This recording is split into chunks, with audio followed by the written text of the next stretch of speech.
അമിത വേഗത ചോദ്യം ചെയ്തതിന് വൃക്കരോഗിയായ ഓട്ടോ ഡ്രൈവറെ ഭാര്യയുടെയും മക്കളുടെയും മുന്നിൽ വെച്ച് യുവാവ് ക്രൂരമായി മർദ്ദിച്ചു. ന്യൂമാഹി പെരിങ്ങാടി റെയിൽവേ ഗേറ്റിന് സമീപം കഴിഞ്ഞ ദിവസമായിരുന്നു സംഭവം. പെരിങ്ങാടി സ്വദേശി കെ രാഗേഷാണ് മർദ്ദനത്തിനിരയായത്. സംഭവത്തിൽ ചൊക്ലി സ്വദേശി മുഹമ്മദ് ഷബിനെ ന്യൂമാഹി പോലീസ് അറസ്റ്റ് ചെയ്തു. ന്യൂമാഹി പെരിങ്ങാടി റെയിൽവേ ഗേറ്റിന് സമീപം കഴിഞ്ഞ ദിവസം വൈകിട്ടായിരുന്നു സംഭവം.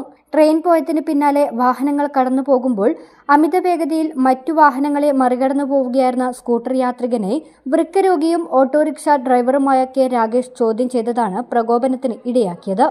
ചൊക്ലി സ്വദേശി മുഹമ്മദ് ഷബിൻ ഗേറ്റിന് സമീപം വച്ച് ഓട്ടോറിക്ഷയ്ക്ക് കുറുകെ സ്കൂട്ടർ നിർത്തിയിട്ട് അസഭ്യം പറയുകയും ഓട്ടോയുടെ ചില്ല് തകർക്കുകയും ചെയ്തു.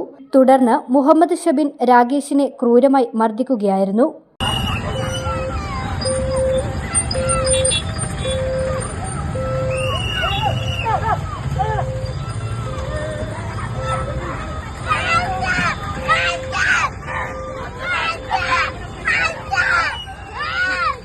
ഡയാലിസിസ് ചെയ്യുന്നതിനായി കയ്യിൽ കാനുല ഘടിപ്പിച്ച ഭാഗത്തും മർദ്ദിച്ചതായി രാഗേഷിന്റെ ഭാര്യ ഷിനിത പറഞ്ഞു.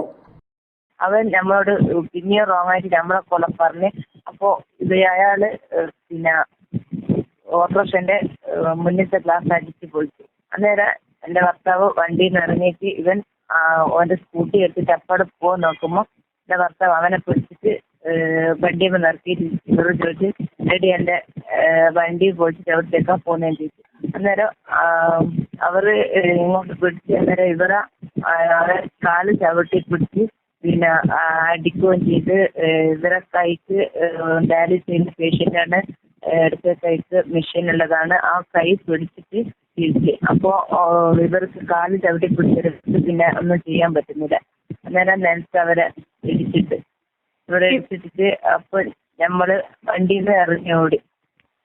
വീടിനെ വീഴ്ചയിൽ തല അടിച്ചുപോയി. നിലത്ത് പിന്നെ നെഞ്ഞിട്ട് കുത്തുകയും ചെയ്തു.